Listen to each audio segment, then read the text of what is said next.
Well, what a year that was. Hopefully, fingers crossed, 2021 will be an even brighter year for all of us.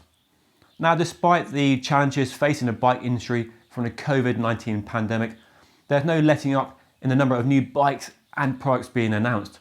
And if you saw my awards video, link above if you missed that, you'll see there's some fantastic new bikes and products launched in the last 12 months.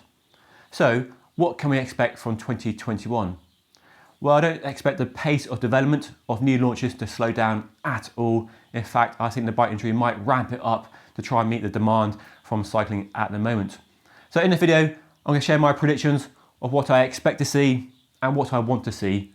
And at this stage in the video, I fully invite you all to give your predictions of what you want to see from the bike industry down in the comment section below. So get sharing, let me know what bikes, products you want and expect to see in the next 12 months. We'll start with probably the biggest announcement we'll see in 2021, and that is of course Shimano's Dura-ace flagship group set, which is likely to get an update. Now there's no firm details on a group set. Normally we'd expect to see some leaks by pro riders or some dealers, but we've not seen a snifter of a group set yet.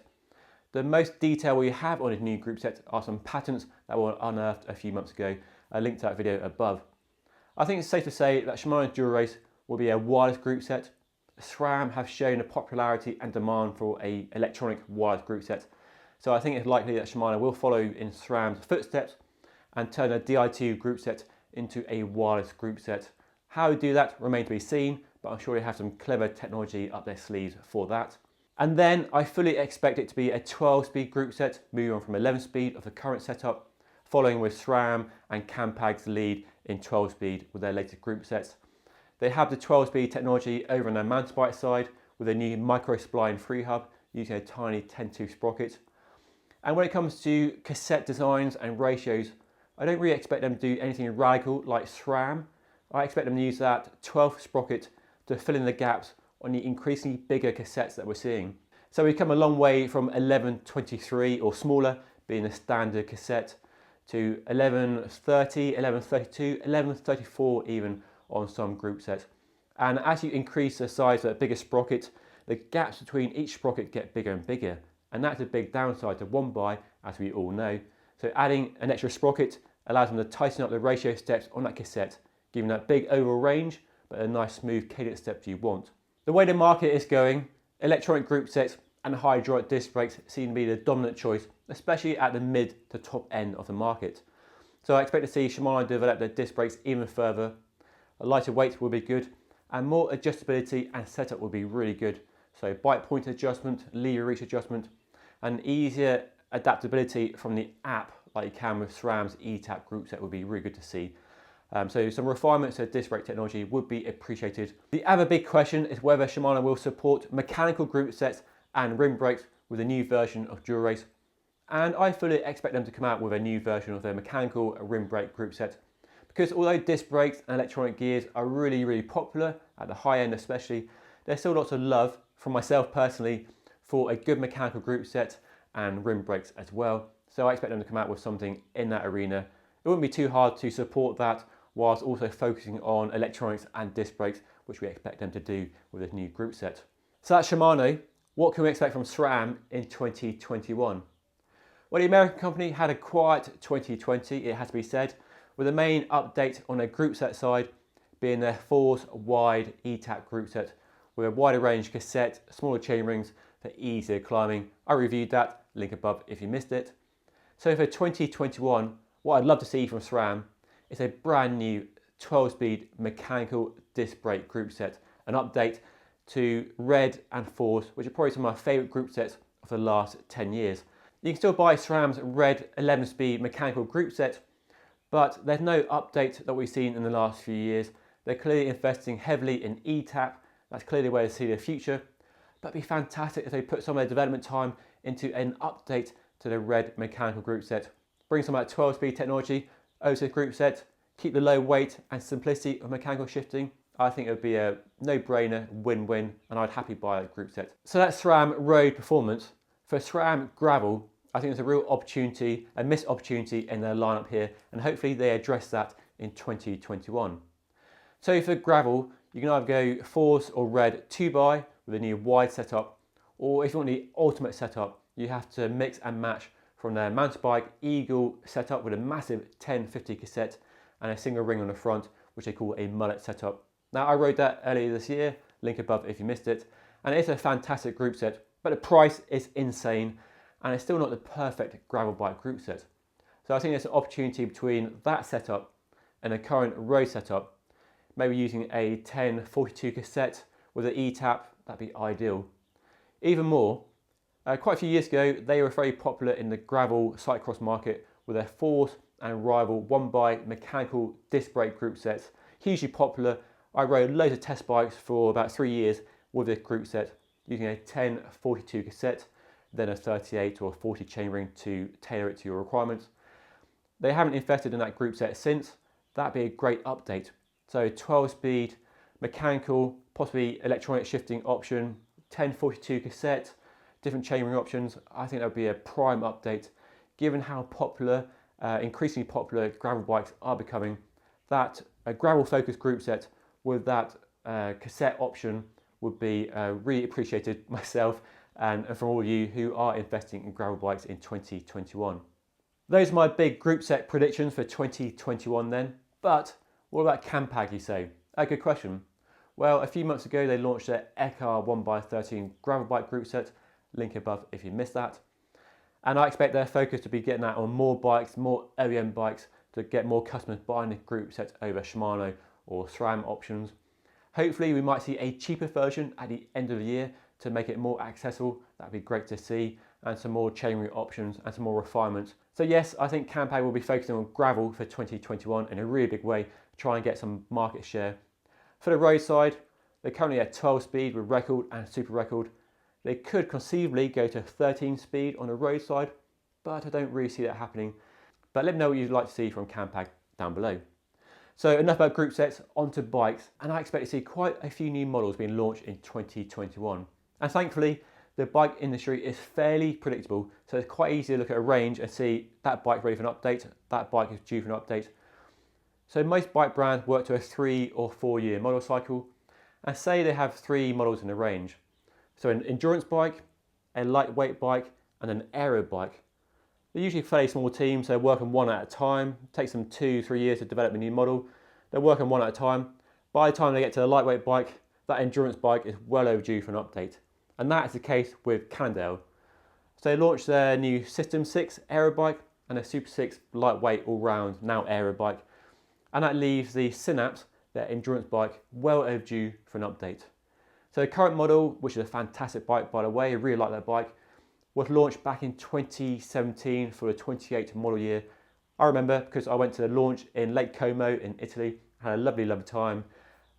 Amazing roads around there by the way. If you haven't ridden around Lake Como, when you get a chance, I recommend it. So the Synapse was a big launch back then, and I expect an update in 2021. And what can we expect from a new Synapse? Well, firstly, I'd like to see that handlebar they developed for that 2017 launch bike, a really neat 2-piece aero carbon handlebar that offer more compliance in the drops and hoods than a regular handlebar, being brought back for the new model to offer more comfort and more aero and more integration. Now we've seen internal cable routing be the big development buzz in the bike world, and Cannondale does that on their System 6 and Super 6. So doing that on a Synapse would be an obvious move. So fully integrated cables, a new handlebar offering aero and more compliance than a regular setup. And I expect that focus from that handlebar to run through the entire frame and fork with an emphasis on aerodynamics, so borrowing some of the technology from the System 6 and Super 6, making this Synapse a more aero and therefore a faster bike. Probably making the frame lighter as well, adding more comfort if they can, but also it's a big question for me, will they make the tyre clearance even bigger than the 32-34 it currently takes? Because if they do, they risk overlapping with their Topstone carbon gravel bike. So that's a big quandary for them. They've got 2 bikes that in some ways look very different, but when you put them up side by side, they're actually very similar. That Topstone carbon has a geometry that's very close to the Synapse. And you could argue the Topstone carbon is a better bike than the Synapse because it has all the geo and frame features, but bigger tyre clearance and more versatility. So that's the interesting kind of partnership between the 2 bikes, that they don't cannibalise the sales of each bike. So I don't expect the tyre clearance to go up massively on the endurance bike. And I think we might see endurance bikes settling down at a maximum tyre clearance of 32 to 34.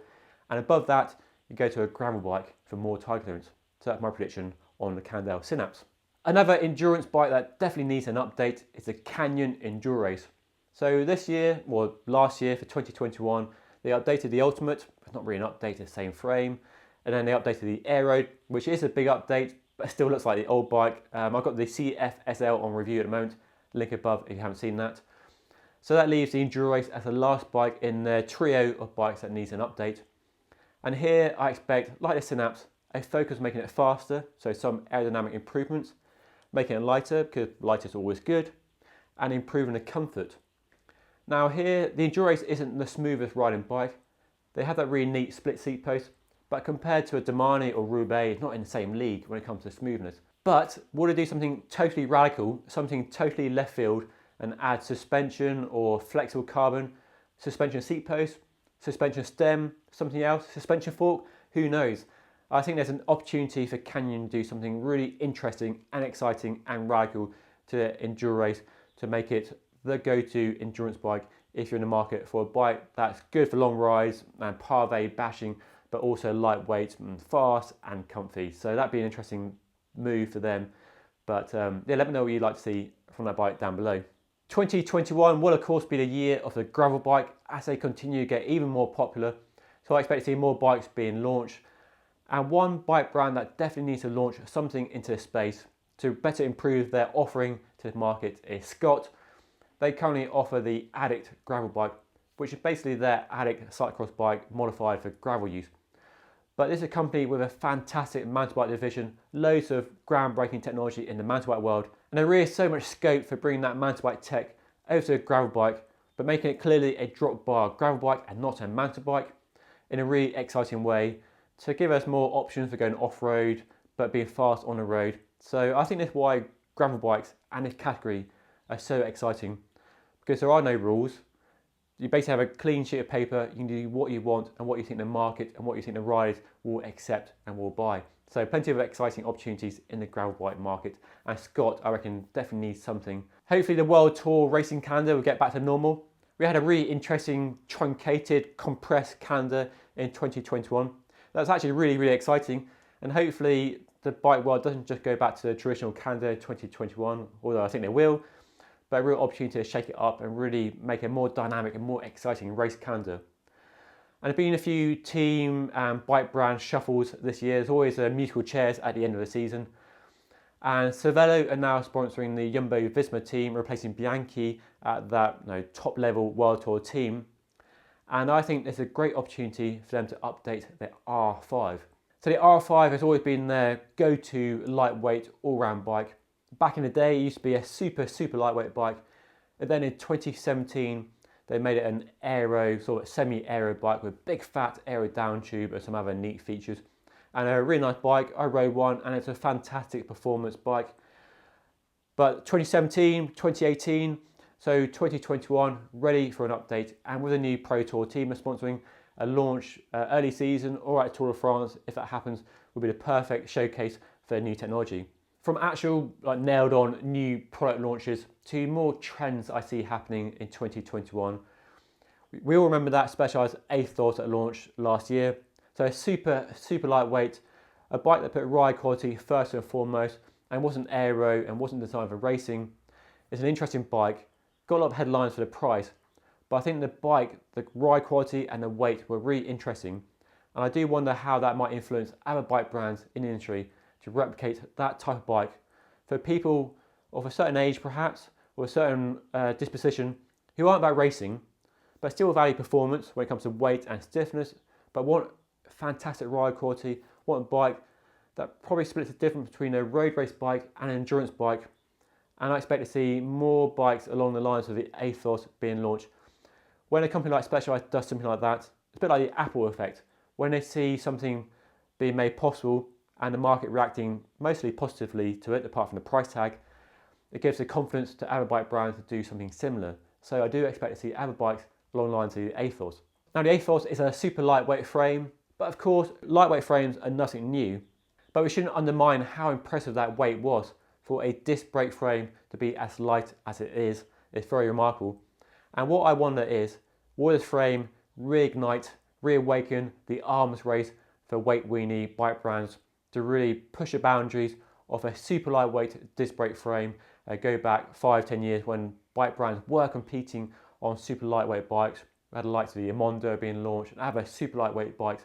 So might we see a new flurry of super lightweight disc brake bikes really pushing the boundaries of what's possible? Who knows? One of the surprise big trends of 2020 was the move to fully internal cable routing or integrated cable routing on many high-end bikes like the new Tarmac SL7 and the Trek Mondo. And I was really surprised by how much or how many of you were really taken by the move to internal cable routing, to the point that bikes with external cable routing, like a giant TCR reviewed here on my channel, were turning you off. You buying a bike based on the cable routing solution that bike had, and that really surprised me. So I expect more manufacturers, even giant probably, to try and go to integrated cable routing, although not everybody's on board with it, and there are pros and cons to each system. Now there is an underlying issue here, is that not all systems are the same. They're not all created equal. Some are good and some are really, really bad. And Pedro made a really good comment on my channel, and it's a video I'll do this year I mean, is that some bike brands have an integrated system that's really easy to adjust. You can change the stem length, handlebar, you can take the bike apart for traveling. And some bikes are really complicated, really hard to take apart. You have to use their own stem design or handlebar design, so you can't change parts on it, you can't adjust it for fit. So it's worth looking into that not all bikes are created equal when it comes to internal cable routing. Some are easy and some are downright difficult to use. So on the surface they can all look amazing, but underneath they're not all the same. So that's something I will look into next year. But it's clear many of you want a bike with full internal cable routing, although there'll be a fair few comments saying keep them external. So an interesting debate. One debate as well is the move to external threaded bottom brackets. Press fit became a big trend for the past 10 years, with carbon frames becoming more prevalent.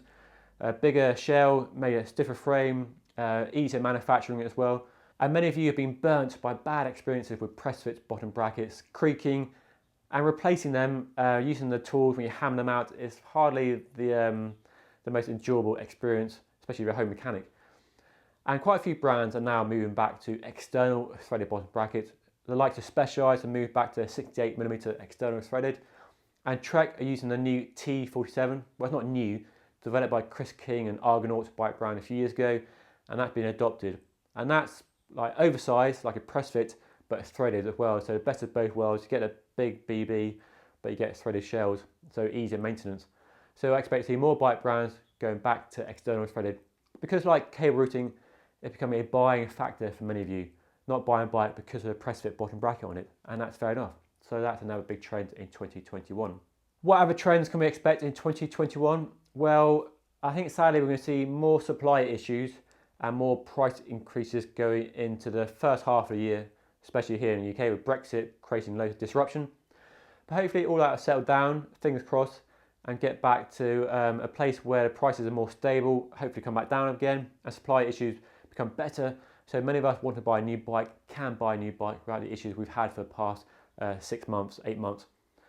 But what I do want to see is some bike brands responding by producing really good, more affordable bikes, and particularly focusing on aluminium bikes. Now I rode that Bowman Palace a few months ago, a fantastic ride quality, a great demonstration of how good aluminium is and can be when done really well as a viable alternative to carbon fibre. And because the frame is much cheaper than carbon, you get a better overall package for less money. So I think aluminium has a really good future. In the face of rising bike prices, aluminium could be set for a resurgence, and hopefully more bike brands will be embracing aluminium going forward. And probably the last trend I expect to see more of is the investment in indoor training technology. Now, 10 years ago, indoor training wasn't even a thing, and I still can't believe it is a market to itself, with the likes of Peloton, Swift, Wahoo, creating amazing products, huge amount of money in this market now. And it'll be fascinating to see whether the likes of Swift, who make the default go-to online training software that we all use, whether they make their own hardware. So they make the software, but could they make the hardware, the bike, the trainer, to create a complete ecosystem, lock you in in a way that Apple does. So Apple make the iPhones and the laptops, and they also make the software, iTunes, Apple Arcade, and they lock you into all their services and products in this joined up ecosystem. Could Swift do the same? Make their own hardware, a range of prices, cheaper, mid-range, high-end, give you the software, have like a monthly subscription to software and a trainer package? Well, we're seeing Peloton do it. Peloton not only make the software, but they also make the bike, and they're doing amazingly well. Like they're valued at like $1 billion, something ridiculous. I'm sure Swift are looking at Peloton thinking, why don't we do the same? So that would be my prediction for them doing something like that. So those are some of my predictions for 2021 then. New bikes, new products, new trends, probably loads more that I can't predict because there's a long year ahead of us. I'm sure the bike industry got a few surprises up their sleeves that will catch us all by surprise. But hopefully 2021 will be a better year than 2020. Hopefully things will calm down a little bit and life can get back to some sort of normality.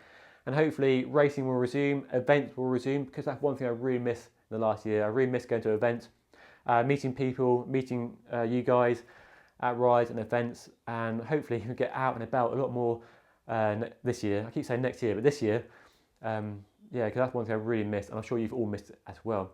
But as for new bikes and products, should be a busy year, so make sure you stay tuned to my channel, Just Ride Bikes, for all the latest from the bike world, road bikes, gravel bikes, and mountain bikes. You can also follow me on Twitter, Instagram, Facebook, links down below. That's all for now. If you enjoyed watching the video, hit the like button, subscribe if you haven't already, and I will see you all again very soon. Thank you so much for watching.